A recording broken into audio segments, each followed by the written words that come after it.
সিলেট সিক্সার্সের তরুণ cricketer Afif Hossain ধ্রুবর প্রশংসায় পঞ্চমুখ হয়েছেন দলের অধিনায়ক ডেভিড ওয়ার্নার। ব্যাট হাতে বাজে শুরুর পরও তরুণ এই বাংলাদেশি ক্রিকেটার যেভাবে দলের বিপর্যয় সামলেছেন তা কেড়ে নিয়েছে অস্ট্রেলিয়ার ক্রিকেটার ডেভিড ওয়ার্নারের মন। ওয়ার্নার বলেন, শুরুতে আমরা উদ্বিগ্ন ছিলাম, তবে 6 রানে 3 উইকেট পড়ার পর আমরা ভালো ব্যাট করেছি, বিপর্যয় কাটিয়ে উঠেছি। খারাপ শুরুর পর শেষ পর্যন্ত ভালো সংগ্রহ পেয়েছি। টপ অর্ডারে ভাঙন ধরার পর আফিফের দায়িত্বশীল ব্যাটিং ম্যাচে ফিরিয়েছে সিলেটকে।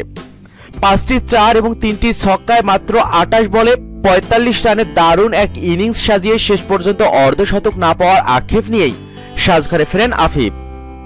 তবে তার এই ব্যাটিং দলকে দিয়েছিল বড় সংগ্রহের ভিত।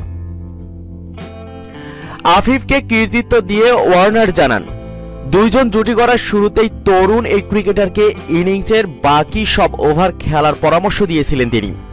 একই সাথে আফিফ টুর্নামেন্টের বাকি অংশে দলের জন্য ভালো অবদান রাখবেন বলেও প্রত্যাশা ব্যক্ত করেন অস্ট্রেলিয়ার জাতীয় দলের এই সাবেক সহ অধিনায়ক।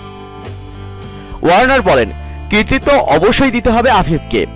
ক্রিজে আসার পর তাকে আমি পুরো 20 ওভার খেলার কথা বলেছি, তবে সে তার মতো করেই খেলেছে। টুর্নামেন্টে আমাদের জন্য দারুণ কিছু করতে যাচ্ছেও।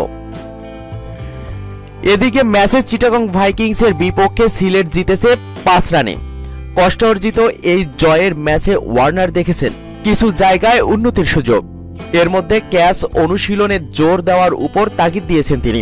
একই সাথে আলাপকালে দিয়েছেন বোলারদের কৃতিত্ব। প্রতিপক্ষ দলের রবি ফ্রাইলিংয়ের প্রশংসা করে ওয়ার্নার বলেন, ক্যাচ অনুশীলনে আমাদের সময় দিতে হবে, তবে বোলারদের অবশ্যই কৃতিত্ব দিতে হবে। টার্নিং পয়েন্টে আজ আমরা যে আলোচনা করেছি তা ফলশ্রু হয়েছে। বোলিংয়ে পরিবর্তন এনে সাফল্য পেয়েছি।